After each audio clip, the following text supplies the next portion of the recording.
Mein Name ist Clara. Ich arbeite als Hausmeisterin an der Rosefield High School. Es ist eine große, saubere, luxuriöse Schule, die voller reicher Kinder mit glänzenden Schuhen und lautem Lachen ist.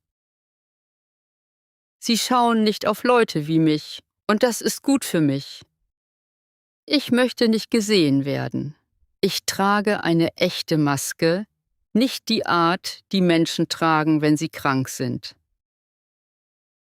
Meine Maske ist weich und weiß und bedeckt die Hälfte meines Gesichts. Darunter befinden sich Narben, die ich bei einem Brand als Kind bekommen habe. Mein Vater hat mich gerettet, aber er konnte mein Gesicht nicht retten. Die Leute starren, wenn sie die Narbe sehen. Manche flüstern, manche mieten, manche schauen weg, als wäre ich ein Monster. Also verstecke ich mich hinter den Wänden, hinter meiner Arbeit, hinter meiner Maske. Jeden Morgen putze ich die Klassenzimmer, bevor die Schüler ankommen. Jeden Abend putze ich nochmal, nachdem sie gegangen sind. Ich wische die Böden, wische die Tische ab, wechsle die Müllsäcke. Es ist kein Traumjob, aber er ist ehrlich und bezahlt genug, um für meine Mutter und mich zu essen. Aber es gibt eine Sache, die niemand über mich weiß. Ich singe nur, wenn ich allein bin, nur wenn niemand zuhört. Ich singe in den leeren Fluren, in der Turnhalle, wenn das Licht aus ist, im Musikraum, wenn ich sicher bin, dass niemand da ist. Musik lässt mich fühlen, als wäre ich jemand anderes, als wäre ich schön, als würde ich dazugehören. Eines Nachts änderte sich alles. Es war ein regnerischer Donnerstag. Ich war im Musikraum und putzte die Fenster. Die Schule war leer, oder so dachte ich. Ich begann leise zu summen, dann ein langsames Lied zu singen. Es war ein Lied, das mein Vater immer im Radio hörte. Als ich fertig war, hörte ich hinter mir Geräusche, Applaus. Ich sprang auf und drehte mich um, mein Herz blieb stehen. Er stand da, ein großer, gut aussehender Junge in Schuluniform, der einen Basketball hielt. Adrian, ich hatte ihn schon vorher gesehen. Jeder kannte ihn an der Schule. Er war berühmt, ein guter Sportler, lächelte immer. Aber was machte er dort? Er war unglaublich. »Du bist die, die singt«, sagte er. Ich antwortete nicht. Ich konnte nicht. Meine Hände zitterten. Mein Gesicht brannte unter der Maske. »Ich wollte dich nicht erschrecken«, sagte er. »Du hast deine Jacke vergessen.« Dann hörte ich die Musik und blieb. Trotzdem sagte ich nichts. Er lächelte ruhig. »Du hast eine schöne Stimme«, flüsterte er. »Ja«, sagte ich. »Nein, ich habe noch nie so etwas gehört«, sagte er. Ich wollte weglaufen, aber ich nickte mit dem Kopf. Er sprang auf und verließ den Raum. Ich dachte, das wäre das Ende gewesen. Es war nicht so. In der nächsten Nacht kehrte ich wieder in den Musikraum zurück. Kein Feld diesmal, nur zum Putzen. Aber er war schon da, saß auf der Klavierbank. »Ich bin zurück«, sagte er. »Ich arbeite hier«, sagte ich ruhig. »Das stimmt«, sagte er mit einem Lächeln. »Aber ich hatte gehofft, du würdest kommen.« Ich verstand ihn nicht. Warum sollte jemand wie er mit jemandem wie mir reden? »Mein Name ist Adrian«, sagte er, als ob ich ihn nicht schon kannte. »Clara«, antwortete ich fröhlich. Dann fragte er, »Wirst du wieder singen?« Ich schüttelte den Kopf. »Warum nicht?« »Weil ich es nicht sollte«, sagte ich. »Wer sagt das?« fragte er. »Das Leben«, antwortete ich. Er lachte ein wenig. »Das ist eine sehr traurige Regel.« Ich lachte nicht. Ich schaute auf meine Handschuhe und wischte langsam das Klavier ab. Jede Nacht danach kam er zurück.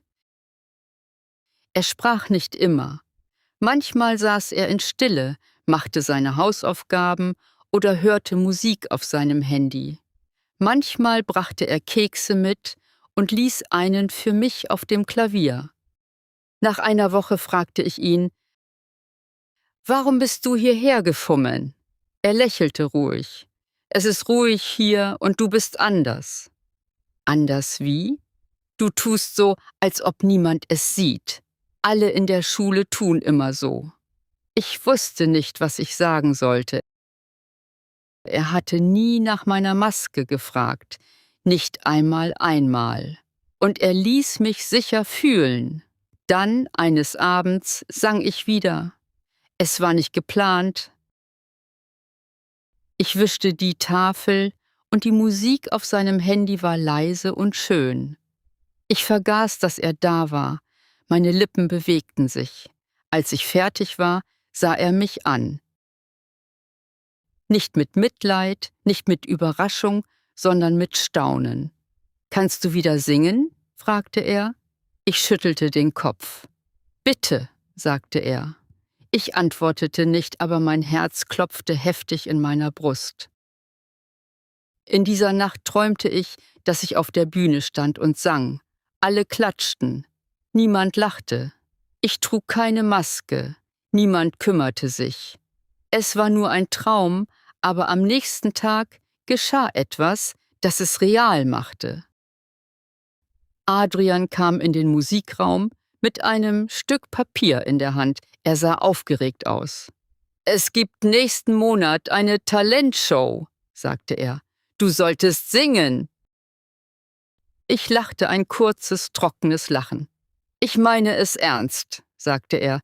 »Du wirst großartig sein.« »Nein«, sagte ich.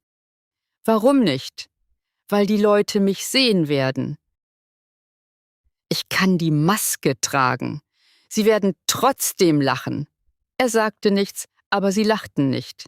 Er glaubte mehr an mich, als ich an mich selbst glaubte. Ich sagte nicht ja, aber ich sagte auch nicht nein. An diesem Abend sang ich wieder, lauter, länger. Und als ich meinen Kopf hob, sah ich ihn lächeln. Der zweite Teil bei mir zu Hause. Ich schlief nicht gut, nachdem Adrian mir von der Talentshow erzählt hatte. Mein Herz war voller Fragen. Kann ich wirklich vor Leuten singen? Was, wenn sie lachen? Was, wenn sie schreien? Was, wenn sie meine Narben sehen? Aber jede Nacht kam Adrian zurück in den Musikraum und er sprach immer noch von der Show. Er sagte, ich müsste nicht sofort entscheiden. Er sagte, er würde mir helfen. Ich würde das Klavier spielen. Ich müsste nur singen und nicht auf das Publikum schauen. Er machte es so einfach, aber die Außenwelt war nicht wie dieser Raum. Ich hatte es auf die harte Tour gelernt. Jedes Mal, wenn jemand mein Gesicht sah, behandelte er mich, als wäre ich kaputt. Einige der Lehrer schauten sogar weg, wenn sie mit mir sprachen. Warum sollte also jemand hören wollen, wie ich singe? Aber ein Teil von mir wollte Adrian glauben. Ich fing an, mehr zu üben. Jede Nacht nach der Arbeit blieben wir im Musikraum. Er spielte das Klavier und ich sang. Manchmal leise, manchmal laut. Manchmal mit geschlossenen Augen. Musik machte mich stark. Zum ersten Mal seit Jahren fühlte ich mich lebendig. Dann, eines Tages, änderte sich alles. Es war Freitagnachmittag. Ich putzte in der Nähe der Turnhalle, als ich Stimmen hörte. »Sie sind so seltsam. Hast du ihr Gesicht unter der Maske gesehen?« »Borg, danke.« »Du erstarrst.« Sie sprachen über mich. Ich stand hinter der Wand, hielt meinen Mopp und versuchte nicht zu weinen. Ihre Worte trafen mich härter als eine Ohrfeige. »Warum hängt Adrian immer mit ihr ab?« »Ich habe gehört, dass sie zur Talentshow gehen wird. Mein Magen zog sich zu einem Knoten zusammen. Mit diesem Gesicht brachen sie in lautes, hässliches, hartes Lachen aus. Ich rannte. Ich ging in dieser Nacht nicht zurück in den Musikraum. Ich konnte Adrian nicht ansehen. Ich konnte nicht singen. Am nächsten Tag fand er mich im Flur. »Wo warst du?« fragte er. Ich schaute weg, beschäftigt. Er sah mich einen Moment lang an, dann sagte er, »Hast du sie gehört?« Ich antwortete nicht. Ich musste nicht. »Die Leute sagen dumme Dinge, Clara.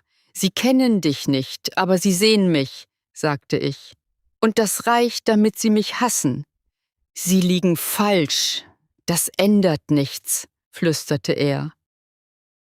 Er sprach entschlossener, »Jetzt singst du nicht für sie.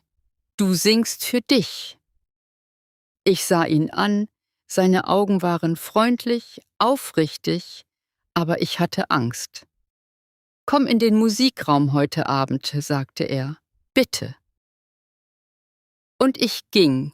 Ich sang nicht sofort. Ich saß nur auf der Bank, hielt die Liedtexte in meinen Händen. Meine Finger zitterten. Adrian spielte das Lied langsam.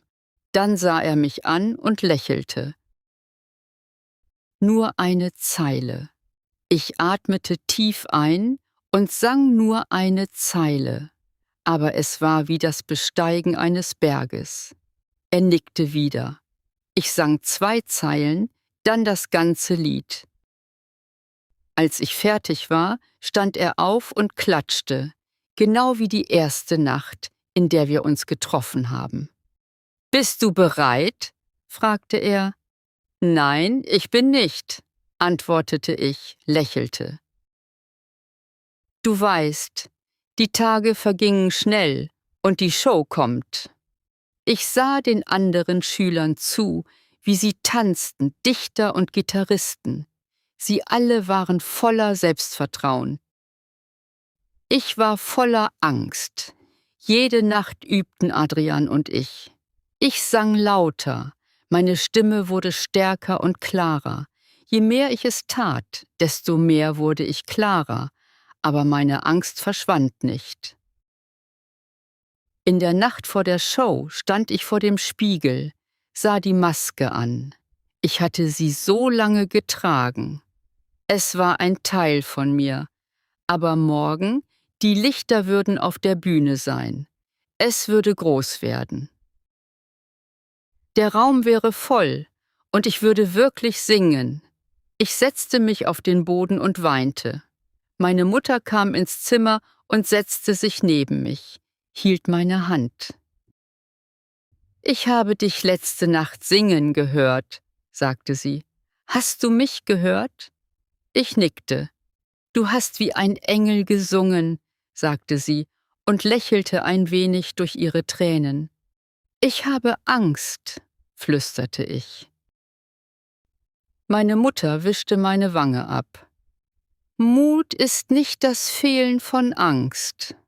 Mut ist es, es trotzdem zu tun.« In dieser Nacht bereitete ich meine Kleidung vor. Ein einfaches Kleid, saubere Schuhe und die Maske. Am nächsten Morgen betrat ich die Schule und 1000 Schmetterlinge waren in meinem Bauch. Alle waren damit beschäftigt, zu sprechen, zu lachen und zu üben. Aber als ich durch den Flur ging, schauten sie mich an. Einige flüsterten, »Sie macht es wirklich. Sie ist verrückt. Sie darf nicht auf der Bühne weinen.« Ich ging weiter, meinen Kopf unten, meine Hände verkrampft. Dann sah ich Adrian. Er lächelte und winkte mir zu. »Du bist gekommen. Ich hätte es fast nicht getan, aber du hast es«, sagte er. Er gab mir eine kleine Box mit einer silbernen Kette in Form einer Musiknote. »Für Glück«, sagte er. Ich nickte. Meine Hände zitterten. Es war fast die ganze Zeit. Die Schulhalle war voll von Schülern, Lehrern, Eltern und vielen Menschen. Ich stand hinter dem Vorhang, das Liederblatt in meiner Hand. Mein Herz raste so schnell. Die Bühnenlichter waren blendend. Der Musiklehrer rief meinen Namen. Es war meine Runde. Ich schüttelte Adrian schnell die Hand. »Du kannst es«, nickte er. Aber drinnen zitterte ich. Ich ging zum Mittelpunkt der Bühne. Die Maske war immer noch auf meinem Gesicht. Zuerst war da Stille, dann einige Flüstern.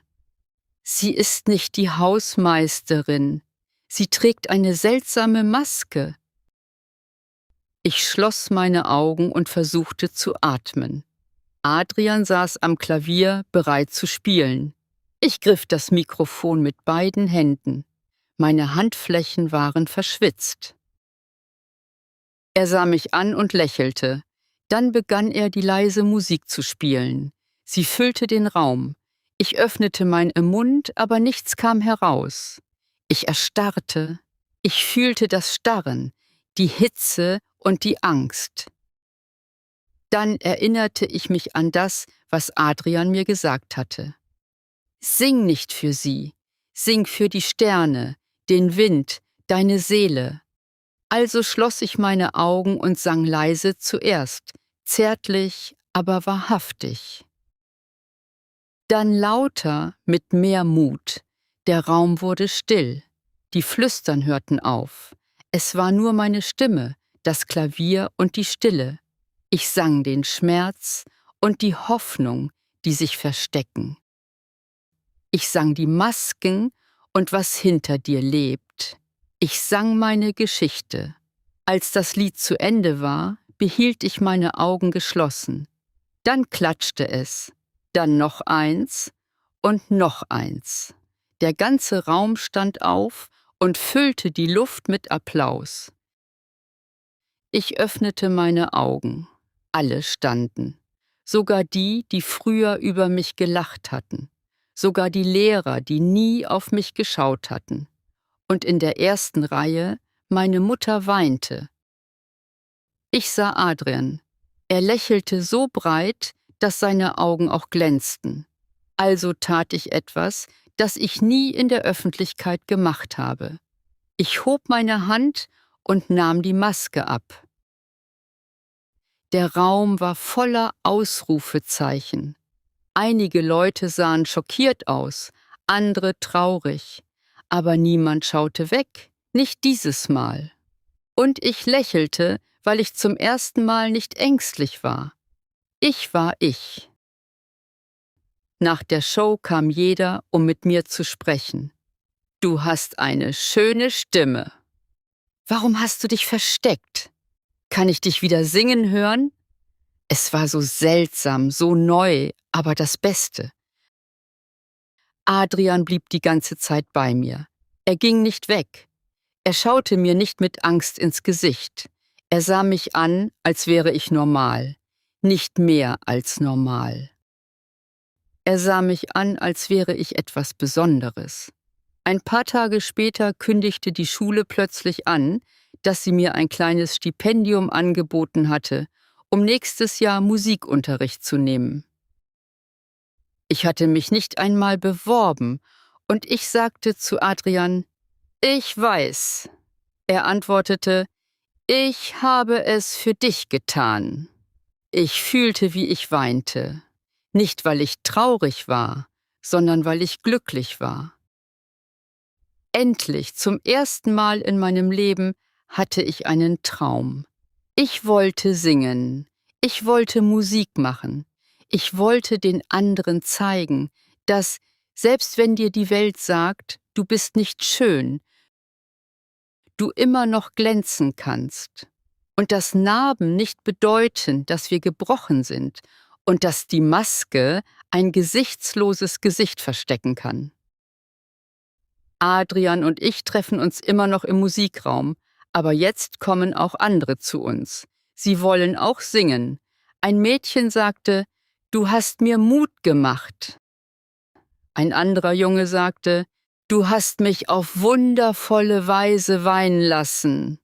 Ich lächelte, weil ich endlich frei war. Nicht nur von der Maske, sondern auch von der Angst. Heute, jedes Mal, wenn ich singe, erinnere ich mich an diese Nacht, diese Szene, diesen Moment, als ich mich entschied, gesehen zu werden. Und ich erinnere mich daran, dass wahre Schönheit im Herzen wohnt und wahre Stärke kommt davon, sich der Angst zu stellen. Und wahre Liebe beginnt, wenn jemand deine Wahrheit sieht und bleibt. Adrian spielt immer noch das Klavier und ich singe immer noch.